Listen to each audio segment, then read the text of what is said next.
Pozdrav svima, zovem se Emilija i treniram jogu od 2019. godine, kada potpuno intuitivno za vreme perioda fakulteta počinjem da istražujem načine na koje mogu da pokrećem svoje telo. Završila sam minimal yoga kurs u 6. generaciji, odnosno 2024. na 2025. godinu. I moja yoga priča počinje 2019. za vreme faksa, kada kucam kako uraditi most i iskače mi prvi video 5 minuta do mosta jedne mlade gimnastičarke i pokušavajući da pratim taj video shvatim da je to potpuno nemoguće za nekoga ko se ranije nije bavio gimnastikom ili nekom vrstom plesa. Međutim, donosim čvrstu odluku da se tome posvetim svaki dan u nekom određenom intervalu u kom taj dan imam vremena da mu se posvetim i most postaje neka vrsta hiperfiksacije i dnevne meditacije. Također isprobam različite vrste vežbi koje mi pomažu da priđem željenoj pozi.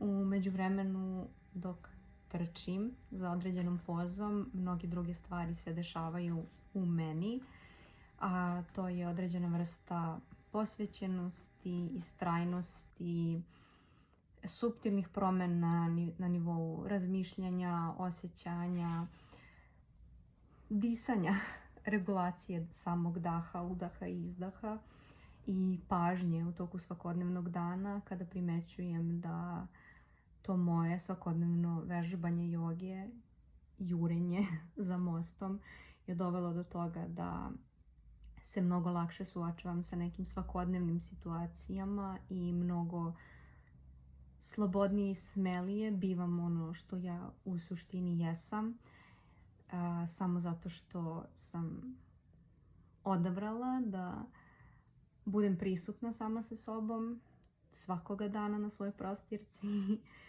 htjela da me to iskustvo transformiše.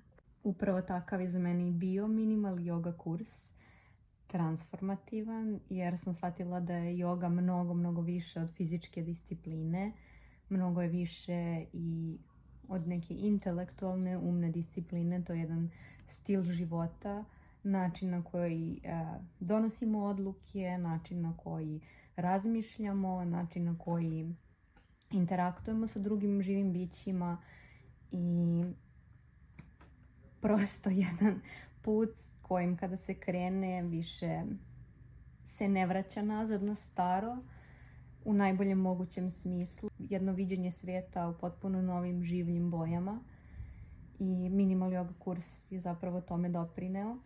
Pomogao mi je da otvorim svoj ne uzimam zdravo za gotovo sve što mi se servira, nego da koristim znanja koja imam, da istražujem, da preispitujem. Je yoga jedna sloboda u stvari. Da je sloboda izražaja, sloboda kretanja, sloboda da budemo u suštini ono što jesmo, da ne postoje rigidna pravila i da ona, ako postoje, treba uvek da se preispitaju.